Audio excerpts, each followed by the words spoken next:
Alô, alô, alô. Oi, oi, alô, alô.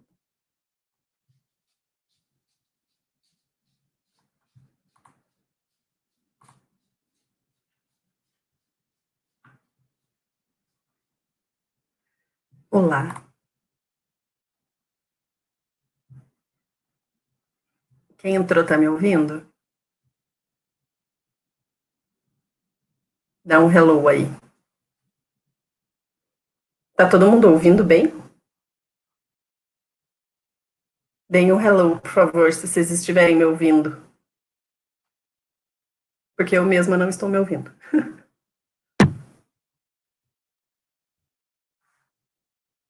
Tá ouvindo, ouvindo? Oi, Gabriel. Oi, Vicky. Ai, que legal. Tudo bem, pessoal? Eu sou a Ana, da Moca Arquitetura. Hoje vocês vão ter só eu aqui. Como alguns já sabem, eu tenho uma sócia que é a Kátia, mas hoje, pelo distanciamento, infelizmente, eu não estou perto da Kátia.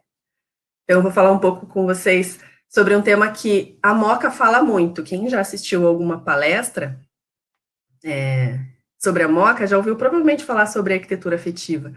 A gente fala muito que o nosso, o nosso trabalho e a nossa arquitetura é uma arquitetura afetiva. E quando a gente fala sobre afetivo, é porque a gente quer realmente se distanciar dessa imagem que a arquitetura tem, sabe? De luxo, sofisticação, de algo inatingível, de uma, né, um serviço que não serve a todos.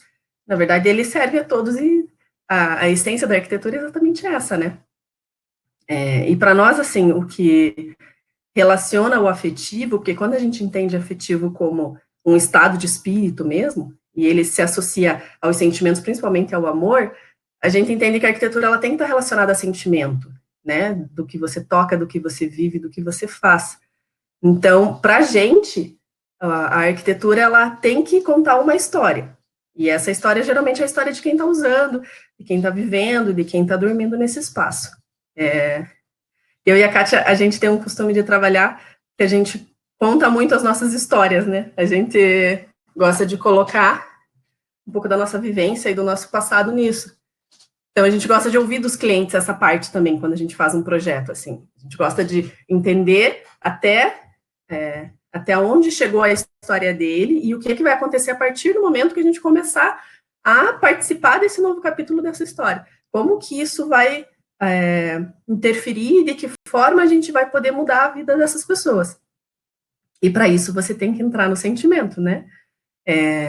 Então, assim, a arquitetura hoje é muito empatia no nosso sentido, é você realmente sentir a dor do outro pelo seu próprio coração. É como se você sentisse as dores do outro dentro de ti, mas acho que de uma forma mais sincera, entende? Porque às vezes a gente entende empatia como só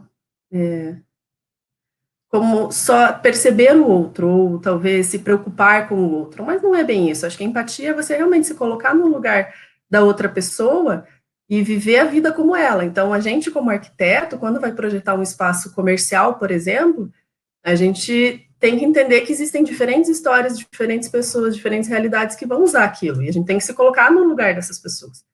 Então, dentro de uma casa, por exemplo, cada pessoa tem uma singularidade, né? Você usa a tua casa de formas diferentes.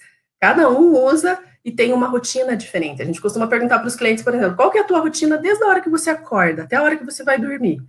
Qual que é a primeira coisa quando você faz depois que você abre os olhos? Tem gente que pega o celular, tem gente que levanta e faz xixi, tem gente que fica um tempinho ali se revirando. Tudo isso é importante quando você vai fazer um projeto. A forma como você usa o teu espaço de vida é bastante diferente. Por exemplo, tem gente que gosta de levantar e fazer xixi, mas não gosta de colocar o pé no piso frio. Isso é importante. Por que isso é importante para nós? Porque na hora de projetar um espaço, a gente vai ter que pensar se precisa de um tapetinho, se a porta do banheiro não vai tirar o tapetinho do lugar. Então, assim, são pequenos detalhes que a gente pergunta para o cliente e acaba se tornando o melhor amigo dele, porque ele realmente tem que contar as intimidades dele para nós para que a gente possa criar um espaço funcional, um espaço que faça sentido, né? Então, é muito gostoso o processo de projeto nesse sentido, que a gente se torna super best friends de todo mundo e o cliente tem que estar à vontade para falar com a gente, para se abrir e contar a história dele. E aí, quando a gente começa a falar, por exemplo, sobre o que é a nossa casa, muitas pessoas acho que nunca tiveram nem a experiência de contar para uma outra pessoa assim, fale um pouco qual é o teu sonho mais maluco da tua casa, o que você mais gosta, o que você imagina e sonha dentro da tua casa, porque a gente está sempre bombardeado com imagem, com foto, com vídeo, o que é a casa perfeita, o que está na moda, isso é legal, isso combina, aquilo outro não combina. Na verdade, dentro de casa, a gente tem que usar o que a gente ama e o que nos representa como seres humanos e como pessoas que se relacionam, entende? Em que sentido? Dentro de casa, não importa se o verde combina com o azul. Dentro de casa, a gente tem que entender, por exemplo, por que o azul, como está aqui atrás de mim, o que esse azul representa? O que é que esse quadro que está aqui atrás representa para mim? Eu criei um cenáriozinho hoje aqui para contar para vocês algumas histórias de por que, por exemplo, na minha casa eu tenho muito cacareco. Eu tenho cacareco pra caramba, a Kátia é igual. Quem um dia tiver a oportunidade de conhecer o nosso escritório vai ver que a gente é meio acumuladora de cacareco. Mas é porque a gente gosta das lembranças que essas peças nos trazem. Porque para a gente é exatamente isso que é importante dentro de um projeto. Por exemplo, aqui no fundo, eu tenho um quadro de uma viagem, que é muito legal a história, porque eu fiz um mochilão com 2 amigas, e nós 3 compramos o mesmo quadro. Então, a gente tem como história e lembrança um quadro dessa viagem. E desse lado aqui, eu tenho um outro pôster que eu comprei numa outra viagem com a Kátia, justamente. E quando eu olho para esse papel, eu não lembro só de, ai, que bonito, olha que chique, um papel de arroz com uma letra japonesa. Está na tendência, ainda com a moldurinha, né? Isso aqui está super na moda, vi no Pinterest. Não é exatamente isso. O que isso representa para mim, como pessoa que vive dentro dessa casa? Me lembra a minha melhor amiga, me lembra uma viagem deliciosa, me lembra o momento em que a gente viu o papel. Então, assim, essa memória afetiva que eu tenho com um pedaço de papel é o que a gente tenta fazer dentro de um projeto de arquitetura. Então, às vezes, assim, esse conforto psicológico que eu tenho de lembrar que eu tenho uma amiga, que eu tenho essa melhor amiga e que ela está aqui, ela está nesse papel junto comigo, nessa história que a gente viveu junto. Isso é mais importante do que simplesmente seguir uma tendência, né? Como a Priscila aqui falou agora. Não é só seguir tendência. É você contar e reconhecer a tua casa como algo teu. Então, por exemplo, eu vou contar uma história para vocês que eu vivi recentemente, que eu acho que exemplifica bem legal isso, assim. Dia 1º de março deste ano, eu viajei com o meu noivo para Nova York e a gente pegou um Airbnb. E a gente viajou numa época em que o corona não estava ainda nesse fuá que está agora, né? A gente viajou, assim, sabendo algumas notícias. No Brasil tinha tido um caso que não estava confirmado ainda, ok. Então, a gente teve, assim, 3 momentos da viagem, né? Foi um primeiro momento tranquilo, um segundo momento que a gente começou a receber algumas informações, alguns cancelamentos, o museu fechando, a gente começou a perceber o que estava acontecendo. E na última semana, tudo fechou em Nova York, tudo. A gente voltou agora na sexta-feira, então, de segunda-feira até sexta, a gente não tinha nem restaurante para comer, a gente não tinha museu, não tinha lugar nenhum para visitar. Só que eu estava numa cidade estranha, apesar de já ter ido a Nova York antes, é uma cidade estranha, não é a minha cidade. E eu não estava na minha casa, eu estava no Airbnb. E um Airbnb bastante minimalista até, porque a gente escolheu um assim que fosse meio nova-iorquino, né? Então era engraçado porque dentro da casa tinha 4 copos, 4 pratos, 4 talheres, sabe, o mínimo do mínimo, pratinho branco, copinho transparente. E nessa semana que eu passei dentro de uma outra casa que não era minha, eu percebi o quanto me fazia falta as pequenas coisas que eu tinha em casa, por exemplo, né? Eu tô tomando água aqui no copinho. Tipo, quanto um copo que eu comprei num momento especial, um copo que eu ganhei de alguém especial, as minhas louças, que eu brinquei ainda numa live ontem, que eu tenho muito pratinho, e eu tenho muito pratinho mesmo, pratinhos que eu ganhei, pratinhos que eu comprei, pratinhos que eu achei, porque tem pratinho que eu achei na rua, achei no lixo, e que viraram decoração de parede, o quanto isso fez falta, de um jeito estranho, assim, como se esse conforto psicológico eu não estava tendo, a saudade que eu senti dos meus livros na minha estante, a saudade que eu senti das minhas plantas, essa planta, por exemplo, ela é especial porque eu ganhei de aniversário da Patrícia do Borealis, e acho que quando eu ganhei, inclusive, eu pensei, se tem uma planta que vai ter que durar o resto da vida é essa, porque é um presente de amor, né? Não foi uma planta que, enfim, não tem uma história, ela tem uma história bonitinha. E naquele lugar, dentro daquele outro apartamento que não era o meu, recebendo né, sendo bombardeada por todas essas informações e essas notícias que estavam chegando, eu percebi o quanto realmente faltava esse conforto, esse psicológico que as minhas coisas me trazem. Lógico, eu sentia falta muito da minha família, das minhas cachorras, né? Mas das pequenas coisas, assim, a gente brincava, eu e o meu noivo, ai, que saudade do nosso sofá, e faz pelo menos uns 2 anos que a gente xinga o nosso sofá, que ele é uma porcaria do sofá velho, e faz tanto tempo que a gente xinga a nossa cama, ai, como a gente precisa trocar essa cama, porque essa cama tá horrível. Como faz falta aquilo que tem o teu cheiro, aquilo que tem um toque. O nosso sofá, apesar de ser um sofá velho, estourado, o toque dele, o tecido dele, me dá um conforto do meu café da manhã, porque eu sou dessas que toma café da manhã no sofá todo dia. Como faz falta esses pequenos né, sensações, esses pequenos sentimentos mesmo dentro da tua casa. A gente busca sempre perguntar para os nossos clientes texturas que eles gostam, cheiros que eles gostam, músicas que eles gostam, porque até o som, eu moro de frente para a República Argentina, eu tenho um biarticulado na frente de casa.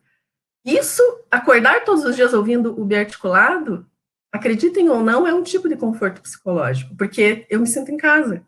Ouvir os sons da cidade dentro do teu ambiente é também uma forma de você se sentir dentro de casa. Então, quando a gente cria um ambiente para uma pessoa viver e morar, você tem que tomar cuidado com esses detalhes. Tem gente, por exemplo, que tem trauma de um som, trauma de um tecido, sabe, de ter tido assim uma experiência ruim num sofá de couro, por exemplo, e a pessoa, né, nunca mais quer sentar num sofá de couro. Então, a gente não pode simplesmente chegar e falar, olha aqui, a tendência agora é sofá de couro, então nós vamos botar um sofá de couro na sua casa. E essa pessoa nunca vai sentar nesse sofá de couro, e toda vez que ela olhar para o sofá de couro, ela vai detestar aquele ambiente. Então, a gente tem que ter o cuidado de enxergar e viver realmente essa outra pessoa, né? Inclusive, existe eu não sei qual é a palavra, eu tenho isso com palavras, um estilo que as pessoas chamam de Hilde, sabe, que é dinamarquês, assim, ele é meio escandinavo, e ele vem muito dessa questão do aconchego, porque o significado dinamarquês de Hilde é aconchego. E nos países nórdicos, a gente sabe que faz muito frio, né? Eles passam mais meses de frio do que a gente, então eles passam muito mais tempo dentro de casa. Por isso até que esse conceito do aconchego de casa vem de lá. O brasileiro, por estar aqui nos trópicos, a gente tem um conceito de casa muito de dormitório, tem muita gente que passa muito tempo fora de casa. Então, as pessoas vão para casa simplesmente para dormir. Tem muitos clientes que fazem projeto de casa e tem um apartamento e você pergunta quanto tempo você passa dentro de casa. E a pessoa pensa, lá, eu durmo 7 horas por dia, mas eu chego em casa, umas 8, 9 horas. E o restante do tempo você está fora de casa. Só que dessas 8, 9 horas, às vezes 7 você está dormindo, então você está usando de fato a sua casa 2 horas por dia. É muito pouco. E a gente, aqui, né, nos trópicos e no Brasil, a gente tem um costume realmente de estar fora de casa. Faz um calorzinho, a gente vai para o happy hour. Tá um tempo bom, você está no parque, as pessoas não estão dentro de casa. Agora, quando você tem um clima intenso e frio, as pessoas ficam muito tempo mesmo dentro de casa. Então, criar esse aconchego que não é só estético, esse aconchego que não é o da moda, é muito importante. É uma manta especial, um tecido diferente, né? né? Evitar essa questão de casa-dormitório, principalmente. E aí, assim, o que é importante a gente puxar para o que está acontecendo agora? Porque a ideia hoje era a gente conversar um pouco sobre o que é essa arquitetura afetiva e de que forma ela se relaciona com esse momento que a gente está vivendo, né? Porque agora, de fato, as pessoas estão dentro de casa. Esse brasileiro tão saidinho, ele tem ficado muito mais dentro de um ambiente que não era o costumeiro. Hoje mesmo, conversando com um cliente, eu falei, olha, o que mudou para mim é que eu mudei o meu ambiente de trabalho, porque eu continuo, né, com o meu notebook, as ideias, os meus clientes estão ali, as referências estão na internet, os meus livros eu tenho aqui, porém o que muda é o meu ambiente. Agora tem gente que trabalha, né, num ambiente completamente diferente do que é um escritório. Então, assim, hoje, quando a gente pensa em crise e no futuro e de que forma as pessoas estão usando esses espaços e o que vai acontecer para o futuro, eu acho que nós, como arquitetos, principalmente, a gente vai começar a enxergar os espaços de forma diferente. A gente começa a pensar não só num ambiente acolhedor, aconchegante, interessante, mas também numa acessibilidade, porque, se vocês perceberem, a gente não está tocando em nada, que é muito triste, né? A gente não encosta mais em nada. O elevador, o botão do elevador se tornou um perigo, né? Ele é o inimigo. Então, eu acho que até a forma da gente repensar uma maçaneta, uma torneira, um banheiro público, como que você chama o semáforo, né? Porque tudo é no botão, tudo você encosta, e se não fosse esse nosso inimigo invisível, a gente talvez não percebesse o quanto a gente toca e usa a cidade, o ambiente. E eu acho que o grande medo do que está acontecendo agora é essa crise que provavelmente vai atingir o país.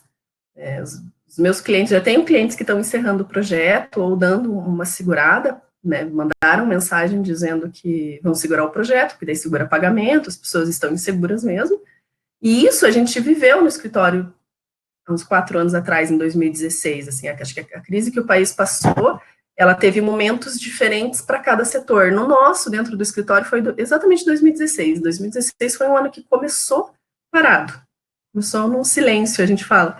É diferente a gente fazer orçamento e não fechar.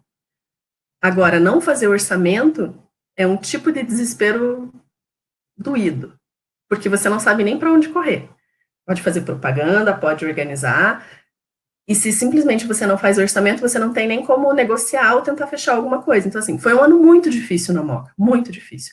Para quem não sabe, a gente abriu o escritório em agosto de 2019, então já faz mais de 10 anos que a gente está junta, e aí a gente vinha, assim, numa crescente. Quando você abre um escritório, começo é bastante difícil, né? Você paga para trabalhar, a gente tinha outros empregos que sustentavam esse nosso sonho.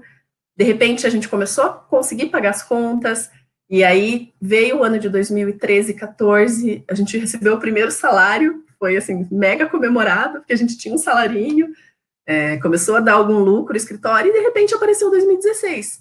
E aí acabou. Não tinha dinheiro para mais nada. E eu e a Kátia, nós viemos de famílias, né, que não puderam nos prover. A gente brinca que a gente não tem, infelizmente, não tem herança. A gente quer deixar uma herança um dia, mas a gente não tem herança. Então, assim, a gente não tinha para onde correr. A gente não tinha nenhum dinheiro guardado, a gente não tinha alguém que pudesse nos ajudar financeiramente, a gente tinha nós e nós mesmos e o nosso trabalho. E chegou um ponto, e é muito difícil falar isso, mas é doído, chegou um ponto que a gente não tinha dinheiro para comer, para vocês terem uma ideia. E, obviamente, assim, a gente não queria recorrer às outras pessoas, porque a gente é muito durona, né? E a gente acreditava no nosso sonho. Então, quando os nossos pais ou qualquer outra pessoa via que a gente estava passando uma dificuldade muito grande, a primeira reação é dizer, fecha o escritório. Vocês são loucas, vocês abriram uma empresa, vocês duas, sócias, mulheres, arquitetura é para os homens, né? Porque vocês sabem que, infelizmente, ainda os homens têm essa facilidade, né? Então, assim, para a gente assumir e agarrar o nosso sonho, eu acho que a gente ainda mais se uniu. Quando a gente não tinha dinheiro para comer, porque os cartões estavam estourados, porque o limite de cheque especial estava estourado, porque a gente não tinha nem de onde tirar ou vender os cachorros, a gente comia linguiça no escritório. A gente tinha um forninho que queimou há pouco tempo, inclusive foi muito doído.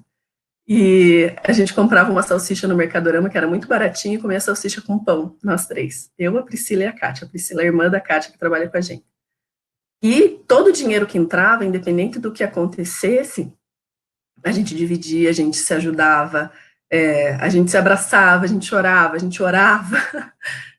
Foi assim, eu acho que foi um dos momentos mais difíceis da nossa vida, definitivamente, assim, de você olhar, não saber o que é que você pode fazer, se vamos procurar um emprego, vamos trabalhar em outro lugar, porque isso aqui não está dando dinheiro, e não tinha perspectiva de melhorar, mas a gente acreditou muito no nosso sonho. E eu e a Kátia, a gente tem uma coisa que a gente fala que a gente a gente tinha que fazer discurso motivacional, sabe? Porque a gente é muito otimista. E realmente, assim, a gente acredita no nosso sonho, a gente acredita na arquitetura que a gente faz, a gente acredita muito no trabalho que a gente entrega e nas pessoas que trabalham com a gente. E a gente sabia que isso não podia acabar. Nós tínhamos certeza que não podia acabar. Então, a gente se uniu, né, nessa força. Eu acho que é o que as pessoas deveriam estar fazendo agora, se ajudando. Eu tenho muitos colegas que têm empresa e pequenos negócios que estão sentindo muito mais do que a gente, amigos que vendem cookie, amigos que fazem bolo, amigos que têm bar, e todo mundo está sentindo. Então, assim, se ajudar, eu acho que nesse momento é o mais importante. É a gente colaborar com o colega que está ali, comprar dele de alguma forma, de se... de divulgar, se você não puder comprar. Hoje mesmo, um cliente que, assim, tem bastante influência, dono de empresa, que exporta, ele falou, se vocês tiverem algum dinheirinho, se vocês tiverem alguma reserva, economizem, porque a gente não sabe o que está por vir. Então, a única forma é a gente se ajudar, a gente manter a calma, porque eu acredito muito em consciente coletivo, a Kátia também, né, estamos falando por duas. Nós acreditamos muito que o pensamento coletivo ele é mais forte do que a gente imagina. Então, se todo mundo mantiver a calma, se todo mundo pensar que a gente vai sair dessa, que a gente vai sair junto, que as coisas vão melhorar, eu acho que a chance é que realmente elas melhorem. Agora, por exemplo, a gente tem feito muitas reuniões via call, né, com o Zoom, com a nossa equipe, com os fornecedores. Então, assim, existe uma forma de trabalhar, existe uma forma da gente manter a economia girando, e eu acho que a gente tem que ser criativo. Nesse momento, é ser criativo.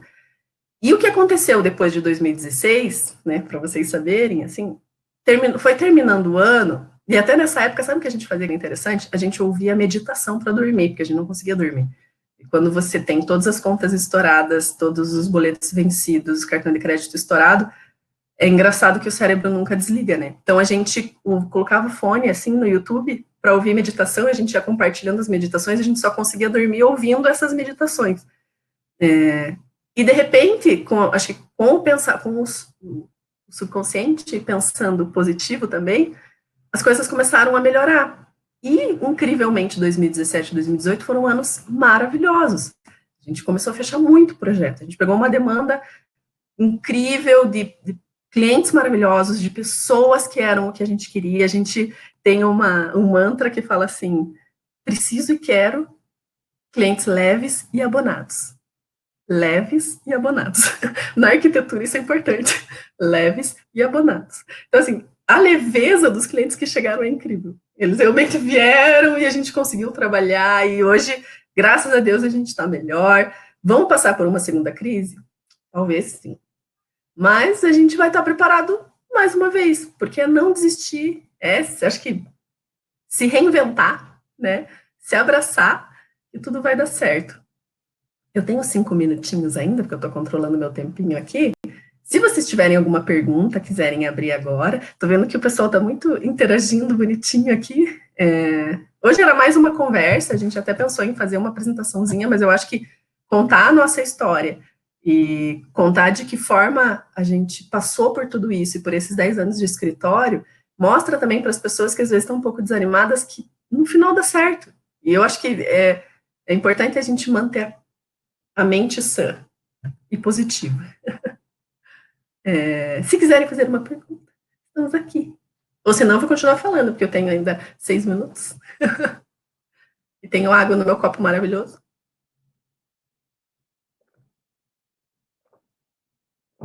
Quanta gente linda.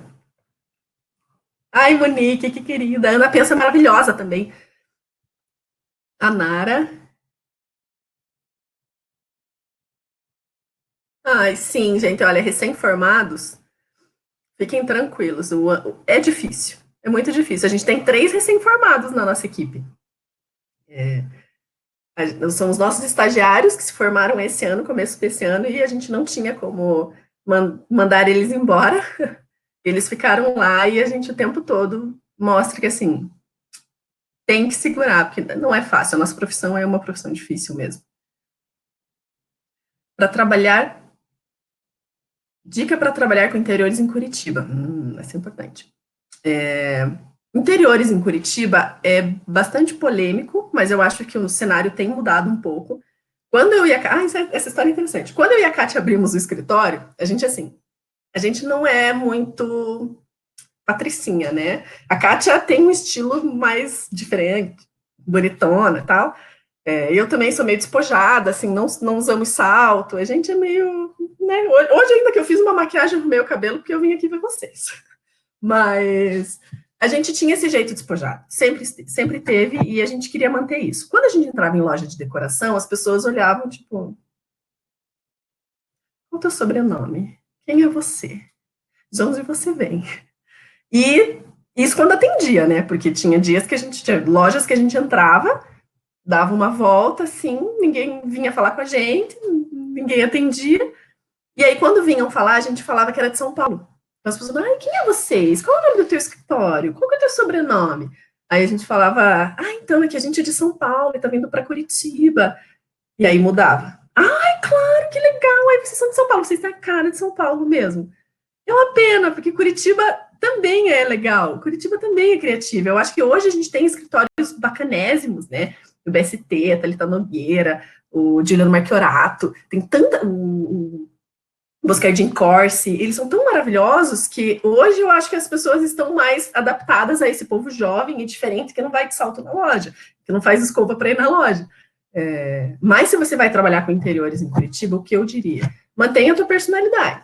Porque existe um nicho de mercado para cada tipo de profissional e para cada tipo de pessoa. Por isso que nós somos amigos de todos os escritórios. A gente não tem rixa com ninguém, não existe. Eu falei uma vez no meu curso de pós-graduação que eu não tenho concorrentes, porque de fato a gente não tem concorrentes, a gente tem colegas. Colegas que atendem clientes com a personalidade deles. Os meus clientes, eles têm a nossa vibe, né? Eu acho que é bem nesse sentido. Ai, vamos ver, tem uma pergunta legal. Como captar a essência e a personalidade dos clientes? Peraí. Também acredito muito em respeitar os gostos. Conta um pouco desse processo. A gente faz uma reunião de briefing bem despojada. A gente fala que é um café, é uma conversa de amigos.